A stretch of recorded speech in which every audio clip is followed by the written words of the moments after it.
Assalamualaikum warahmatullahi wabarakatuh. Selamat datang di podcast Bincang-Bincang Santuy. Perkenalkan dahulu, nama saya Ananda Sofia Syahla. Di sini saya sebagai host dari podcast Bincang-Bincang Santuy. Sekarang saya sedang bersama salah satu guru BK dari MTS Sirna Miskin. Boleh diperkenalkan dulu, Bu? Enggak, hatur nuhun teh Nanda. Perkenalkan, nama saya Alfiani. Kebetulan saya diamanahi menjadi guru bimbingan dan konseling di MTS Sirna Miskin. Oke, Ibu. Nah, Ibu dari salah satu BK ya, Bu ya? Betul. Nah, dari guru BK ini ada berapa? Ini sih Bu, ada berapa orang? Oke. Kalau di kita nyebutnya tim ya teh ya gitu. Jadi di tim BK ini ada 5 orang. Yang dipimpin oleh koordinator BK, beliau bernama Insinyur Budi. Berikutnya ada Ibu Elis, ini salah satu guru BK senior di MTS Sirna Miskin. Ada Ibu Rika, kita biasanya menyebut Ibu Cika. Terus ada saya sendiri, Ibu Alfiani. Berikutnya ada Ibu Debi. Jadi kita total 5 orang ya. 5 orang. Nah, Ibu sebelum menjadi guru BK nih, pengalaman bekerja sebelum jadi guru itu ada? Ada.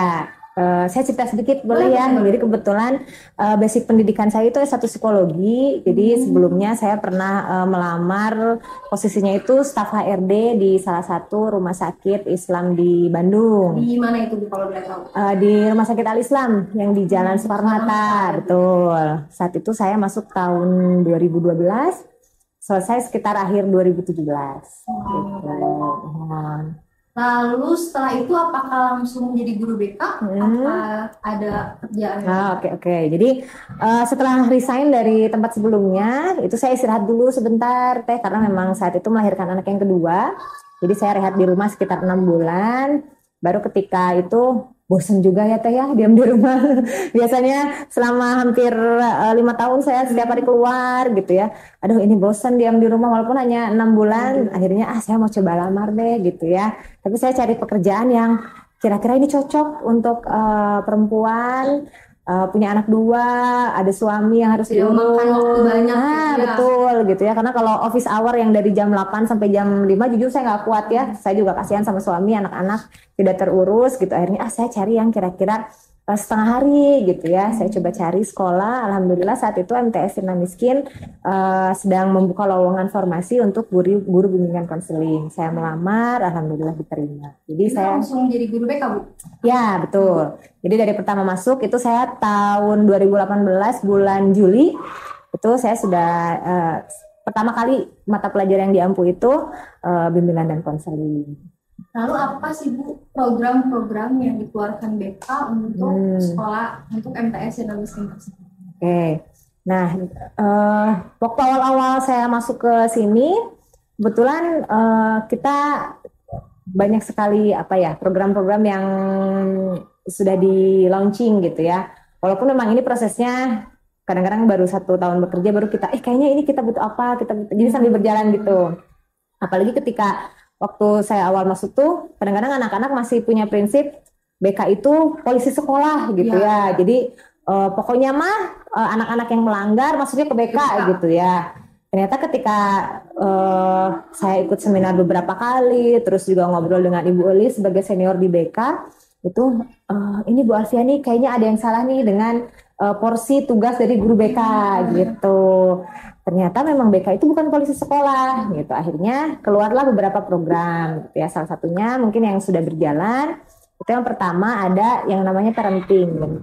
Jadi kita undang orang tua untuk datang ke sekolah, kita berikan beberapa materi itu yang berhubungan dengan di sekolah kita yang lagi hits tentang apa nih gitu ya. Nah itu yang kita sampaikan. Misalkan masalah yang paling banyak, umpamanya banyak orang tua yang pola asuhnya masih harusnya si anak diperlakukan sebagai seorang remaja, tapi ini masih diperlakukan seperti seorang anak gitu. Jadi lebih kepada pola asuh. Kalau parenting ini diadakan secara rutin kah atau bagaimana? Rutin, alhamdulillah. Jadi dalam 1 semester itu minimal 1 kali. Itu tiap jenjang bareng atau berbeda? Oh, berbeda. Karena alhamdulillah sekolah kita siswanya cukup banyak, jadi sekitar 3 jenjang itu 700 siswa. Jadi mungkin kalau orang tua kan bisa 1.400 ya Bu ya. Jadi kita adakan parenting ini bertahap. Lalu apakah ada program yang lainnya? Oke, selain itu untuk orang tua ya Teh ya. Nanti, ada juga program yang pernah berjalan itu bentuknya seperti seminar. Nah, tadi yang parenting juga kita mendatangkan dari luar. Untuk yang seminar anak-anak juga kita datangkan dari luar. Jadi kebetulan saat itu, tahun kemarin itu yang kasus di BK itu yang lumayan banyak itu self injury. Yang itu loh Teh, apa ya? Kalau anak-anak di kita bilangnya barcode, betul. Jadi banyak yang menyakiti diri sendiri gitu. Akhirnya karena memang self injury erat kaitannya dengan kesehatan psikis, kesehatan mental, yang kita undang ini dari psikolog gitu. Kadang itu juga anak-anak suka ngikutin tren ya, betul. Lalu apakah ada program lainnya?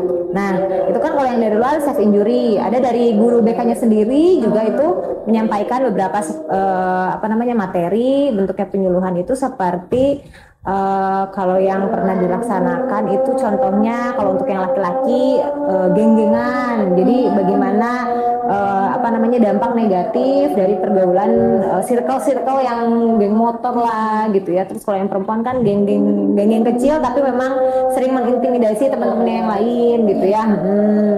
Kemudian seperti itu. Terus ada juga kesehatan reproduksi kalau untuk yang perempuan. Jadi kalau yang siswa ini biasanya kita adakan perjenjang dan dikelompokkan lewat gender. Jadi laki-laki dan perempuan itu tidak kita satukan. Jadi biar ngobrolnya lebih intens. Mereka juga kalau bertanya juga bisa lebih lebih nyaman kan. Kalau kesehatan reproduksi itu lebih sensitif ya. Jadi saat itu siswa perempuan itu yang memberikan materi guru-guru perempuan. Berarti kalau guru BK juga langsung ada penanganannya kayak bully gitu. Iya, betul sekali. Oh iya tuh yang terakhir ya, yang bully itu ini sudah kita adakan di tahun ini, penyuluhannya itu tentang pembulian. Ini kita khususkan di kelas 7. Jadi upaya preventif gitu ya Bu ya. Jadi kita kumpulkan anak kelas 7, kita berikan tentang bullying, terus penggunaan media sosial karena tahun ini kita sempat ada anak yang belum paham bagaimana sih menggunakan media sosial dengan bijak gitu ya. Jadi akhirnya kita sampaikan harus seperti apa sih kalau punya akun TikTok, apa yang harus di-share, mana yang tidak boleh di-share. Terus ada undang-undangnya juga yang bisa mengatur itu gitu ya. Karena anak cuma ikut-ikutan aja baik tren segala macam. Kalau buat jenjang MTS itu sendiri apa sih itu yang banyak banget permasalahannya gitu, atau kenakalan yang sering BK atasi gitu. Kenakalan yang terjadi di siswa kita itu biasanya yang pertama motivasi belajarnya yang rendah. Nah ini faktornya banyak ya, ada yang dari internalnya, dari dalam dirinya itu karena memang anaknya kurang motivasi, karena si orang tuanya misalkan kurang memberikan dukungan. Contohnya misalkan orang tuanya dua-duanya bekerja gitu ya. Jadi yang pulang perginya pagi, terus pulang ke rumahnya sore, terus ya mungkin kan orang tua juga capek ya. Jadi pemantauan atau pengawasan ke anak-anak juga kurang. Akhirnya waktu belajarnya tidak teratur gitu ya. Terus penggunaan handphone, nah ini yang sebetulnya jadi kalau yang saya lihat ini fenomena yang sangat cukup membahayakan ya, karena banyak orang tua yang tidak sadar bahwa anak saya emang nggak pernah keluar rumah gitu ya, nggak pernah kemana-mana, merasa bahwa anaknya tidak dalam bahaya, padahal sebetulnya bahaya sebenarnya itu ada di gadget sendiri yang si anak-anak pegang gitu. Karena bisa mengakses kemana aja ya. Nah betul, mungkin fisiknya sih memang di situ, di rumah, di kamar, nggak kemana-mana ya, tapi kan kita nggak tahu ya apa yang mereka akses ternyata sudah sampai bisa negara mana. Mereka punya teman, saya pernah tanya Tenanda, kamu punya teman ada orang Singapura, ada orang Malaysia ya. Jadi justru dari segi hubungan sosialnya ternyata mereka sudah bisa berteman dengan bahkan lintas negara. Baik, lalu apa sih Bu, ada harapan kah buat orang tua atau siswa atau guru sendiri nih di Mohon untuk guru dulu paling ya, mohon jantan. Alhamdulillah sih makin kesini ya Teh ya, guru juga sudah paham dengan job desk pangintannya pembedaan. Jadi sekarang udah nggak ada tuh kalau misalkan pelanggarannya disiplin, tata tertib aturan itu guru-guru di sini sudah mulai paham alur penindakannya. Jadi image polisi sekolah di BK itu sudah mulai berkurang.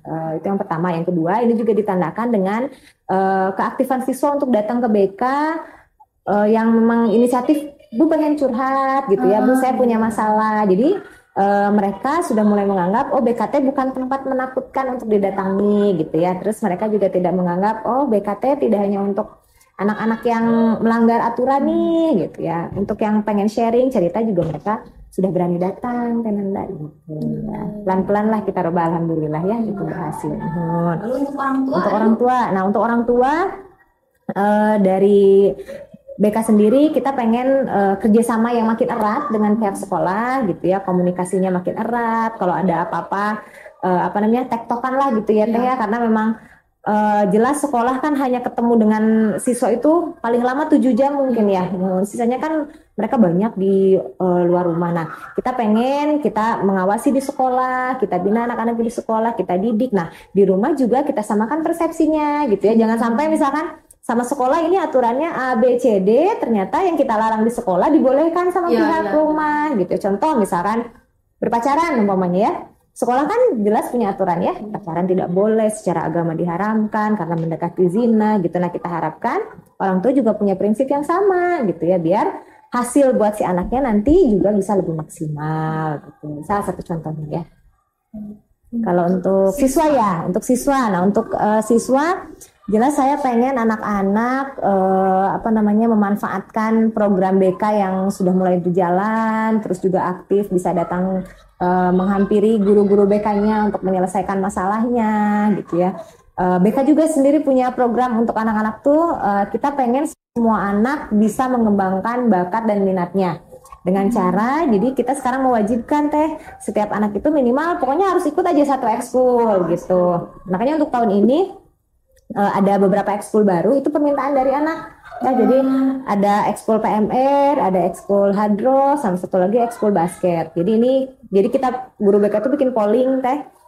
Ternyata ini yang paling banyak gitu. Walaupun ada yang lainnya pada pengen make up gitu ya, terus pengen permintaannya banyak, hanya kita karena memang nggak bisa langsung diwujudkan ya dalam waktu yang dekat gitu. Jadi kita ambil dulu deh yang paling banyak gitu. Nah, PMR, basket, sama hadroh gitu. Alhamdulillah ya, mudah-mudahan harapannya sih kalau mereka bisa aktif di sekolah gitu ya. Mereka kan lagi sehat-sehatnya ya gitu. Jadi energinya bisa kesalurin ke sana, bukan dengan main yang asal main sama siapa. Main game online kan mereka kebayangnya orang tuanya misalkan bekerja itu kan jadinya nggak kepantau gitu ya, bisa 5 jam, 9 jam gitu. Akhirnya tidurnya malam, besoknya harus berangkat pagi ke siang. Gitu. Makanya tadi yang sudah saya sampaikan kan motivasi belajarnya jadi rendah gitu. Jadi harapannya sih siswa juga bisa ikut bekerja sama. Orang tua ibu ya harus betul. Baik, lalu apakah ada amanat dari kepala sekolah untuk jelas ada Teh. Jadi Pak Kepala itu Bapak Kepala di MTS Sukarno itu Bapak Dr. Andes Harun Al-Rashid. Beliau mengamanatkan kepada guru BK dan umumnya jelas kepada guru-guru yang lain itu, pokoknya ada 3 poin yang harus menjadi titik utama fokus pendidikan untuk para siswa. Yang pertama itu kedisiplinan. Nah, ini jantan dari mulai dari tampilan gitu ya, ada tampilan anak-anak baju seragam gitu ya, terus jam masuk sekolah itu harus seragam gitu ya, apalagi ya pokoknya yang terkait sama aturan aja ya, itu sudah mulai pokoknya anak-anak ini harus patuh sama peraturan yang ada di MTS Sukarno gitu ya. Berikutnya akhlak. Jelas kita pengen anak-anak kita menjadi manusia beriman yang akhlaknya juga punya akhlakul karimah gitu ya. Jadi tentang pembelajaran aja. Betul. Jadi fokus utama dari Pak Kepala itu. Jadi yang pertama disiplin, yang kedua akhlak, nah yang ketiga ini lebih kepada pelayanan. Jadi dari sisi guru pelayanan kepada orang tua gitu ya. Nah, jadi harus pelayanan kepada orang tua harus jadi lebih baik gitu ya, agar kan kalau misalkan dari gurunya enak, saya yakin pasti orang tua juga untuk kerjasama dengan kita juga akan lebih lebih erat, betul, nggak ada pada takut, nggak ada kagok gitu ya. Kalau kitanya bisa menjalin komunikasi yang baik, pelayanan juga baik, kan insya Allah orang tua juga feedbacknya akan jauh lebih baik. Jadi ketika dimintai kerjasama juga, oh iya hayu Bu kita bareng-bareng gitu. Nah harapannya sih biar ke anak juga hasilnya bisa lebih baik. Alhamdulillah banyak banget yang dapat kita ambil pembelajaran maupun informasi dari salah satu guru BK dari MTS Sirna Miskin mengenai program BK sendiri ataupun eskul tadi juga bisa di anak-anak tingkat meningkatkan minat bakat siswa tersebut. Dan sekolah pun sudah mewadahi juga siswanya mau apa, misalkan bisa langsung ke BK aja ya Bu ya, kalau mau curhat segala macam. Nah semoga harapan BK sendiri kepada kepala siswa, orang tua itu dapat tersalur dengan baik. Amin. Sekian dari kami. Wassalamualaikum warahmatullahi wabarakatuh.